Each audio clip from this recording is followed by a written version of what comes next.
Hello mga kalabs! Kumusta po kayo? Pictorial day po pala namin ngayong araw, kaya ayan nga at halos lahat nga po kami ay nagpapa-makeup. Si Tita Sara nga po ang nagme-makeup at si Tita Gina naman po ang nag-aayos ng buhok. Pero sa mga buhok nga po ng lalaki ay si Tita Sara na nga din po yung nag-aayos. Ako nga po ay nakipila po muna kay Tita Gina para nga po maayusan po muna yung buhok ko. Eto nga din pong mga boys ay nakipila para nga po make-upan ni Tita Sara. Sa loob naman po ng room namin ay pinipicturean na nga din po nila yung mga tapos na nga pong na-make-upan at naayusan.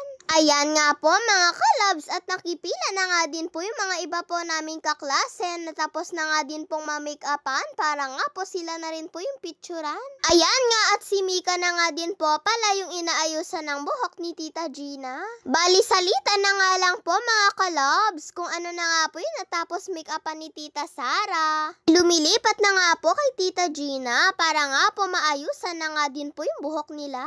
Pagkatapos po pala ni Mika ay ako naman nga po yung sinunod ni Tita Gina. Pagkasama po pala si Tita Sara at saka po si Tita Gina.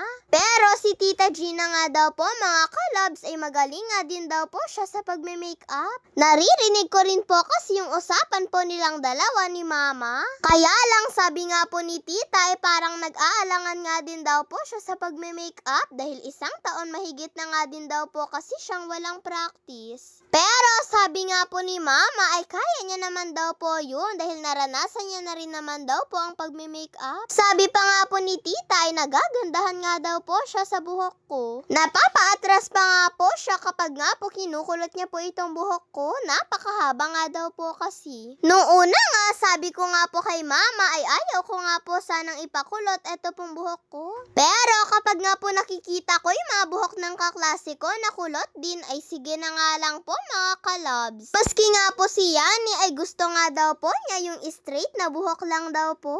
Kaya lang wala nga po kaming magawa nung sinabi nga po ni Mama na ipapakulot na nga lang daw po. Para naman daw po magkaroon ng style yung buhok namin. At halos lahat din naman po kaming babae ay puro kulot nga din po yung pinagawa nila at ganitong ayos nga lang din po.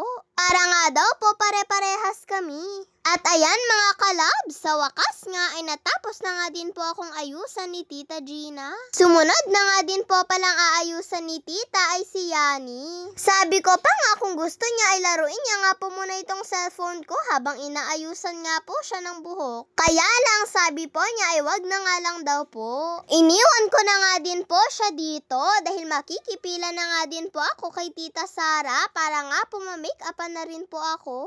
Eto nga at si Ace naman nga po yung next na minake-upan ni Tita Sara, anak niya po pala siya. Tapos sumunod naman nga po si Keljin na classmate nga din po namin. Siya na nga lang po yung huling lalaki na may make-upan nga po ni Tita. Eto po at si Mika naman po yung next na minake-upan ni Tita. Habang mini-make-upan nga po siya ni Tita ay mapapansin mo nga po talaga yung matangos niyang ilong. Sana all matangos ang ilong mga kalabs, ano po. At pagkatapos po pala ni Mika ay si Jose naman nga po yung sinunod na minake-upan. Kami na lang po palang dalawa ni Yani ang panghuling may make-upan na babae sa set A. Panay nga din po ang sabi namin dyan kay Tita, baka po kapag kami na yung next ay maubusan na nga po kami ng foundation. At sabi niya nga po sa amin ay naubos na nga daw po talaga. Pero syempre mga kalabs, biro lang naman po yun ni Tita. Ayan nga at ako na nga din po yung sumunod kay Josane. Binawasan din po pala ng konti ni Tita yung kilay ko. Pagkatapos ay nilagyan niya na nga din po ako ng foundation sa muka. Maraming beses na nga din po akong minake-upan ni Tita kung tutuusin. Kaya alam ko nga po na maganda nga din po ang kakalabasan ng makeup ko. Sa totoo lang ay magaling nga din po kasi talagang mag-makeup si Tita.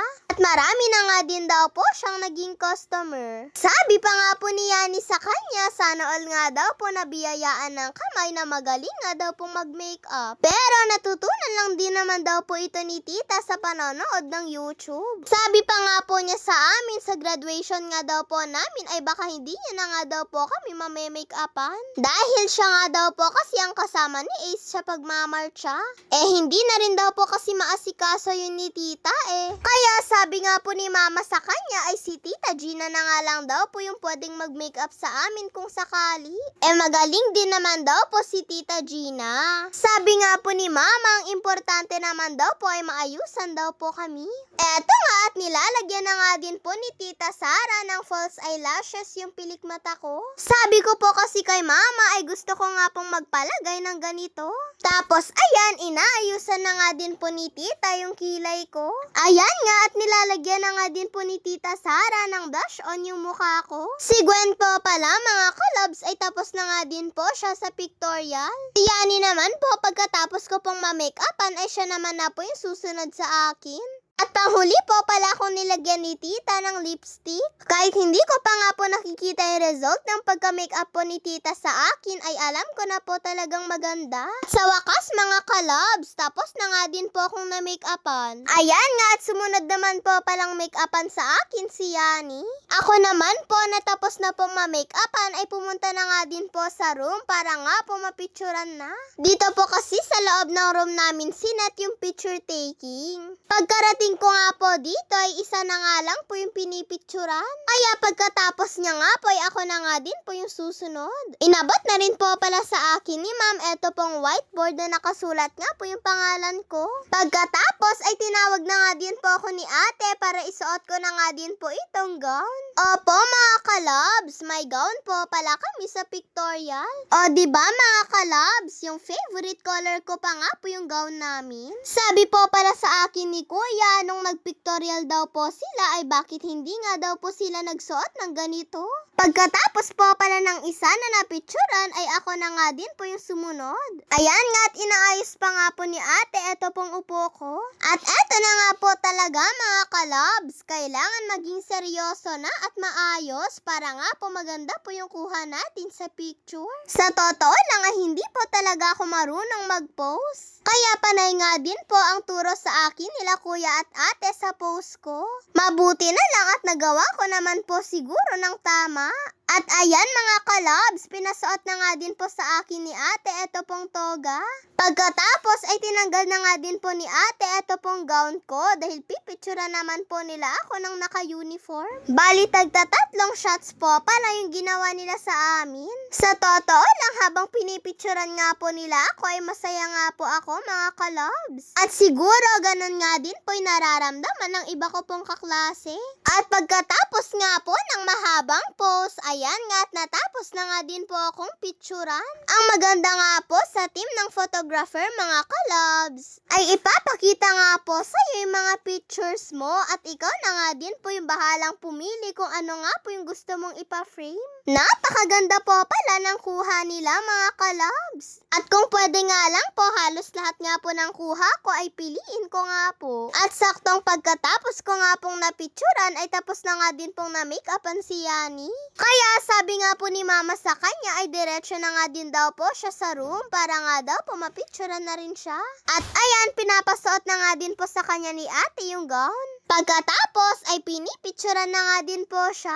Maraming salamat po sa inyo Tita Sara at Tita Gina dahil napaganda nyo nga po kami sa araw po ng pictorial namin. Sa totoo lang ay nagustuhan nga din po namin yung ayos nyo sa amin. At pagkatapos na nga din po namin lahat na napicturan na set A mga kalabs, pumunta na nga din po kami sa gym para nga po mag-group picture na nga din po kami kasama nga po si ma'am. Syempre, kailangan po kasi ito para po may remembrance din po kami. God bless to all mga kalabs. Mag-iingat po kayo palagi. Bye-bye po.